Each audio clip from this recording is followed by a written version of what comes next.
これまでずっと朝自分で起きられない人を疑問に思っていたけど、その理由が大学生の頃に分かった。私は子供の頃、目覚ましは与えられず、毎朝親に起こしてもらっていた。起こされるとすっきり起きられるし、一度起きると絶対に二度寝もしなかった。いつ頃からか忘れたけど、中学生になる頃には、毎朝ぴったりの時間に目が覚めるようになった。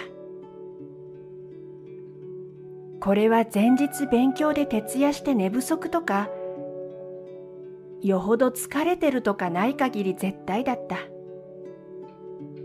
高校生にもなると多少寝不足でも毎朝6時には目覚めるようになった。風邪で体がだるい日とかは別だけど、毎日必ず決まった時間に起きていた。合宿とかで朝5時半とか、もっと早く起きなきゃいけない時も問題なかった。明日は5時半って意識すれば、目覚ましなしでもその時間に起きることができた。だから何度起こしても起きない人とか、目覚ましを消して二度寝する人を正直見下してた。頑張れば起きられるはずなのに、よほどだらしない人なんだなって思ってた。大学生の頃、歩車分離式の交差点で信号を勘違いした車にひかれたことがあった。どうにか助かったけど、大怪我でリハビリにも結構時間がかかった。この時は体を休めるのに必死で、リハビリの時間以外のほとんどを寝て過ごした。努力して眠たくなくても二度寝した。そしたら前のようにすっぱりと起きられなくなってしまった。二度寝する気がなくても二度寝してしまったりした。体が寝るのに慣れてしまったようだ。ここらでやっと起きられない人の気持ちが分かった。義兄が起きられない人だと分かったのは、それから数年後のことだった。義兄は目覚ましをいくつかけても起きられない人で、二度寝三度寝が当たり前の人だった。姉が妊娠中だった時、つわりがひどく、体調不良もあったので、義兄も一緒に里帰りしてきた。里帰りしたことで義兄の会社は遠くなり、義兄は毎朝5時半に起きなければいけなくなった。早朝5時半から45分まで5分おきに目覚ましが3つ鳴る。しかも毎朝。隣の部屋にいた私はこれが耐えられなかった。私は6時半に起きたいのに5時半に目が覚める。義兄は起きないから目覚ましは鳴りっぱなし。ひどい時には3つの目覚ましが6時まで大合唱だ。この時姉はつわりがひどかったので、義兄とは別の部屋、トイレが近い母屋で寝ていた。だから義兄を起こす人が誰もいなかった。義兄も大変だろうと仕方なく1ヶ月は耐えた。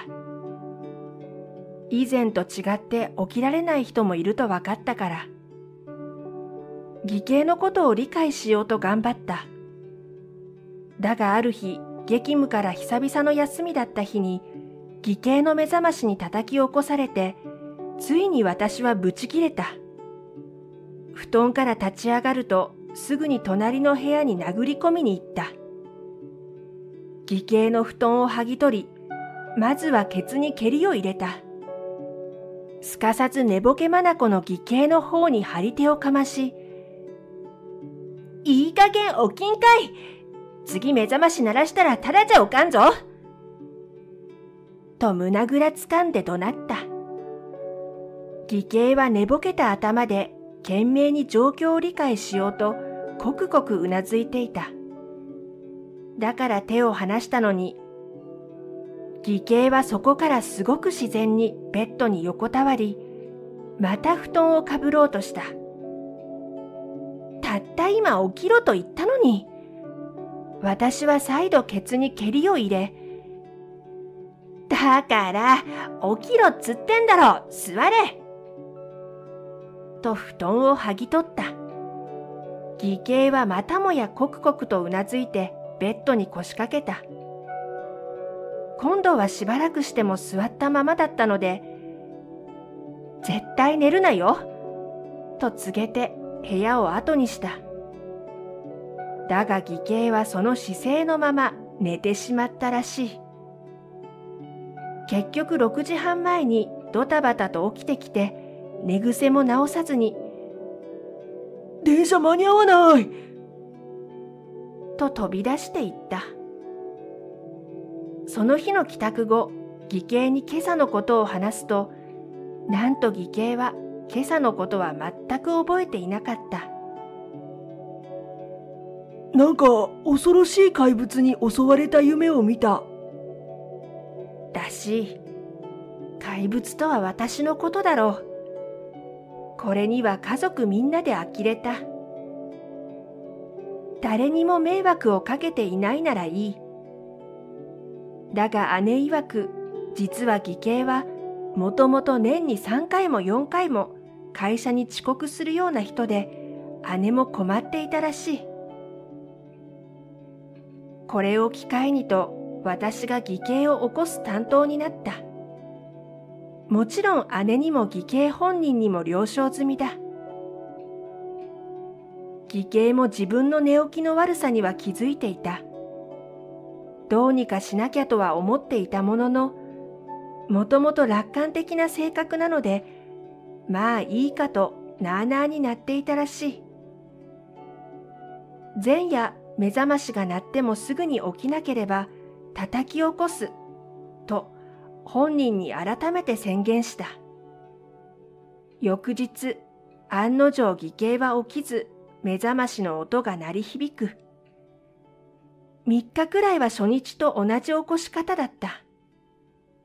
けど効果を感じなかったので、それ以降はくすぐりも入れてみると、これが効果抜群だった。4日目くらいから義兄は目覚ましが鳴ると飛び起き、目覚ましをかぶりつくように止めた。そして恐る恐る私を伺うようになった。よほどくすぐられるのが嫌なのだろう。だが油断するとそこから2度寝3度寝してしまう。だから今度は嫌な音のする笛を買った。頭の上で吹いてやると義兄には効果があったようで、寝過ごすことがだいぶ減った。1週間くらいすると目覚ましの最初のピピピで反応して起きるようになった。2ヶ月ほどして姉のつわりがようやく落ち着いた。義兄もなんとか目覚ましで起きられるようになった。その後姉夫婦は自宅へ戻り、元の生活に戻った。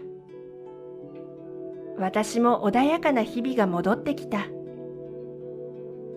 そして出産予定日が近づいた頃、姉夫婦が出産のためにまた里帰りしてきた。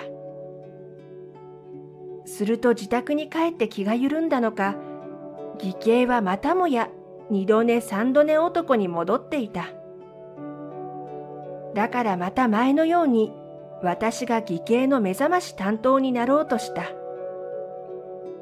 するとよほど前のことがトラウマだったのか、私の隣の部屋にいる間は起きられるようになった。どうやら義兄は何か危険を感じないと朝起きられないらしい。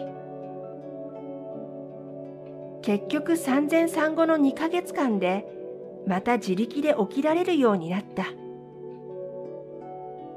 寝ようとしたら夢で怪物に怒られるらしい。しかし自宅に戻ると元に戻ってしまうようだ。今は赤ちゃんのお世話でそれどころではないが、落ち着いたら今度は姉が強制するようだ。くすぐりと笛を伝授しておいた。まるで大きな子供のように手がかかる義兄。子供も生まれて父親になったというのに、いつになったら自力で起きられるようになるのか。もともと人には得意不得意があるように、朝起きるのが苦手な人もいるというのは分かった。だが、義兄のように人に迷惑をかけたり、自分に不利益があるならば、それは直した方がいい。実際里帰り中は仕事の効率が上がったのか、義兄の職場での評判は良かったようだ。これには本人も満足げでやる気になっていた。ただやる気になったからといって起きられるものでもないのが辛いところだ。今も朝は苦戦しているらしい。義兄には少し気の毒だとは思うが、これから子育ても始まるので忙しくなる。